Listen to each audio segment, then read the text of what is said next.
Bueno, vamos ahora a darle la bienvenida a Alberto Noé, que ya habíamos mencionado esto, y Alberto está dispuesto a ver hacer un enmarque dentro de lo que es su especialidad, que es la sociología. Alberto, un gusto, bienvenido. Muchas gracias. Bueno, yo voy a invertir todo lo que se habló acá, y voy a traer algo que me parece innovador sobre la caracterización del golpe de Estado del 76.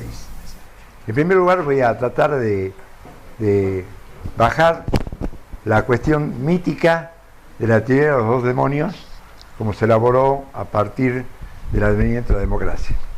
Y voy a sostener la hipótesis, que lo voy a probar, que los dos demonios es la alianza cívico-militar.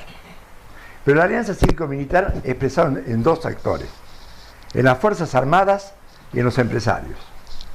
Es decir, no se entiende el terrorismo de Estado sin el plan económico de Martínez de Oz.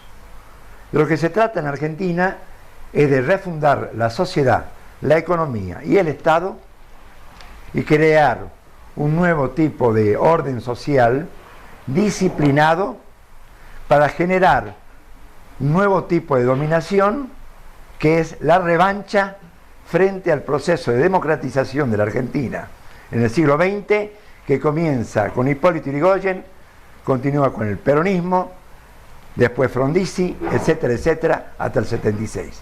En síntesis, lo que quiero decir es que no existe un terrorismo de Estado sin complicidad de la sociedad civil. Primo Levi, un sobreviviente de Auschwitz, que escribió un libro que yo recomiendo a todos, es un libro obligatorio, que se llama Si esto es un hombre.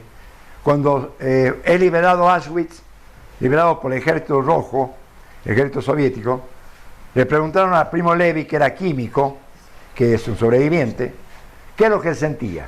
Él sentía vergüenza. ¿Cómo vergüenza?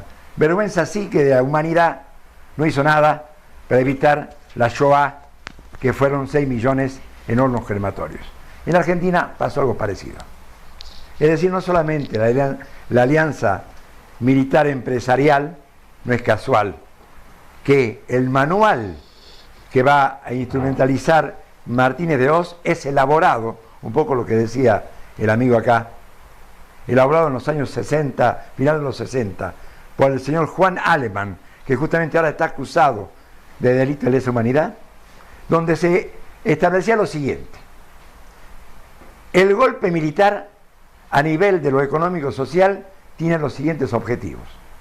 Primero, derogar todos los derechos sociales.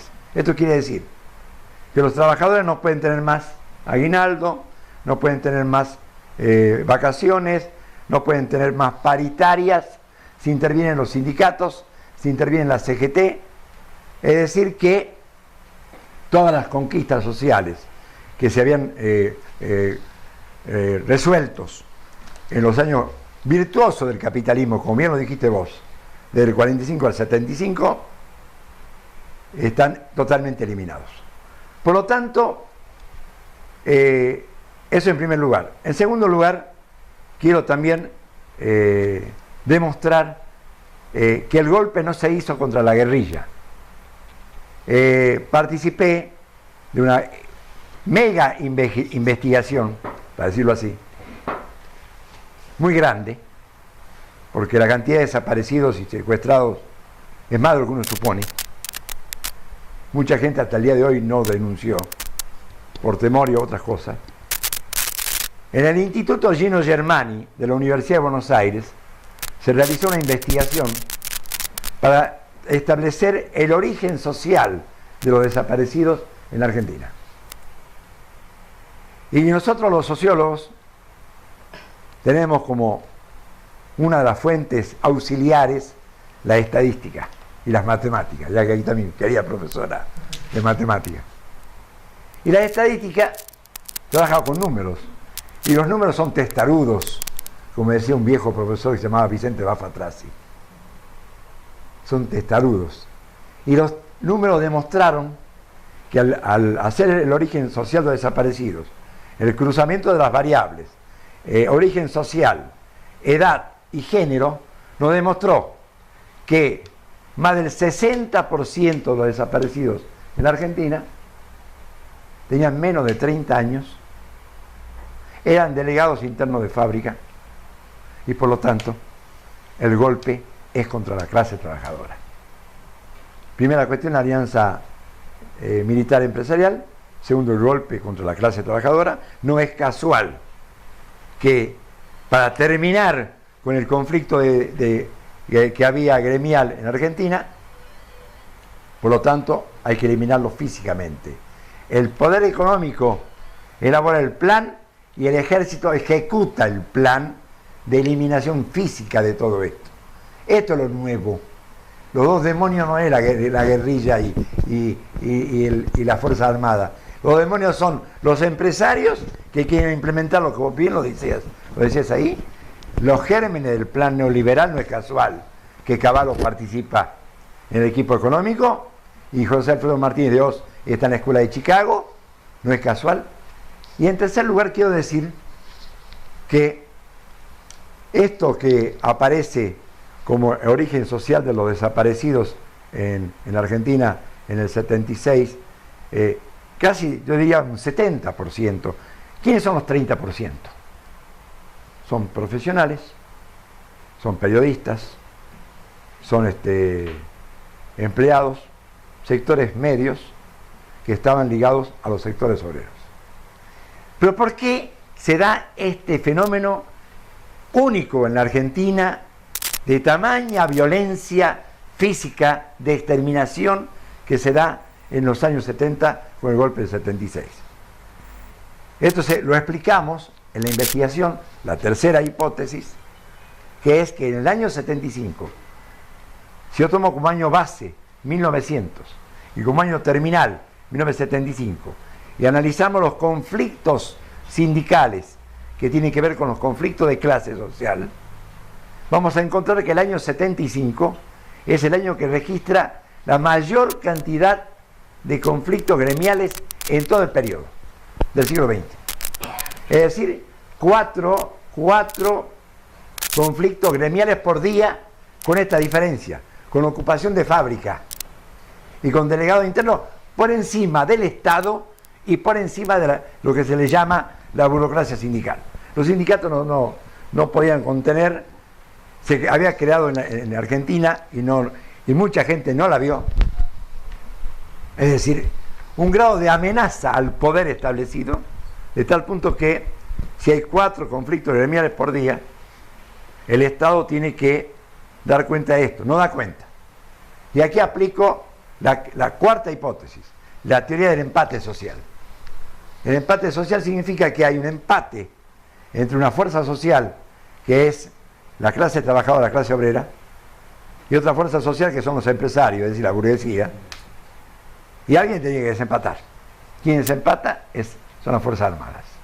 Y desempatan porque el actor llamado clase obrera amenazaba, tenía un monto de amenaza. Voy a tratar de explicarlo más fácilmente.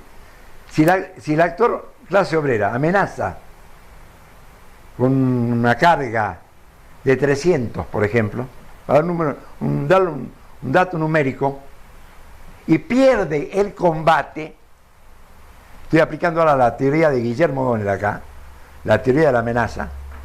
Si el actor clase obrera pierde, la respuesta del actor ganador es proporcional a la amenaza del actor derrotado. Entonces, yo termino. Entonces el actor derrotado va a recibir por parte del actor vencedor una violencia de tal magnitud que lo hace desaparecer.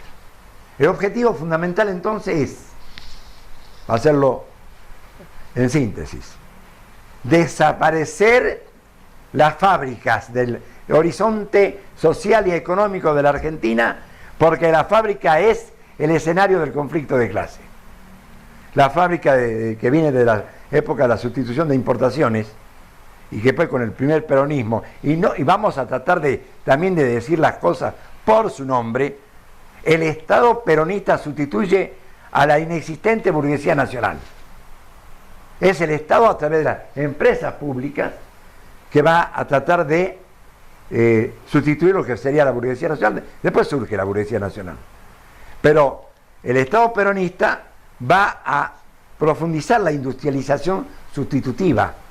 Y al mismo tiempo que profundiza la industrialización sustitutiva,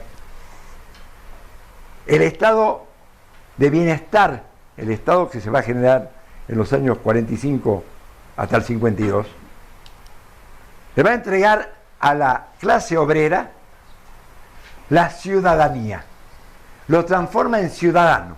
Digamos que el obrero argentino de los años 40, 50 no tenía el ejercicio legal de la ciudadanía. La ciudadanía se da vía carnet sindical, es decir, los derechos sociales. Es decir que, bueno, todo esto hay que destruirlo. ¿Cómo se destruye? Primero se liquidan las fábricas, se desindustrializa la Argentina. Hay que desaparecer las fábricas y desaparecer los actores de la fábrica, que son los obreros. Por lo tanto, si más del 60%, y acá hay una profesora que me puede ayudar, los datos son significativos, la mayoría. Por lo tanto, hay que liquidar todo esto y se termina la situación con el plan económico de Martínez de Hoz, que significa, primero, abrir las importaciones. Es decir, abrir las importaciones y con esto se genera un desempleo y además, fundamentalmente, y para ver qué pasa en la sociedad, se genera la cultura del miedo y del silencio. Se establece la República del Silencio y la complicidad con varios sectores, no solamente los empresarios que van a participar de todo esto, y por supuesto que acá viene toda una situación concreta que es tanto las fábricas que existían en la Argentina se terminan y aparecen la importación de lo que en aquella época se llamaba Taiwán, Hong Kong, que después pasa a la República Popular de China, y la clase obrera queda sin identidad. Usted dijo ahí, habló de Lula. Yo viví en Brasil muchos años y participé en la construcción del PT y participé en la campaña electoral de Lula. Luego dijiste verdad, pero con una diferencia, que los militares en Brasil, a diferencia de los militares en Argentina, tenían un proyecto de nación y un proyecto de industrialización, lo que nosotros llamamos modernización conservadora. Pero tenían. Los de acá no. Los de acá tenían que destruir todo porque era insostenible lo que pasó en el 75. De ahí la respuesta del Rodríguez. Bien, Alberto, entonces ahí termino. Hacemos una breve acotación, pues ya estamos en el momento del corte.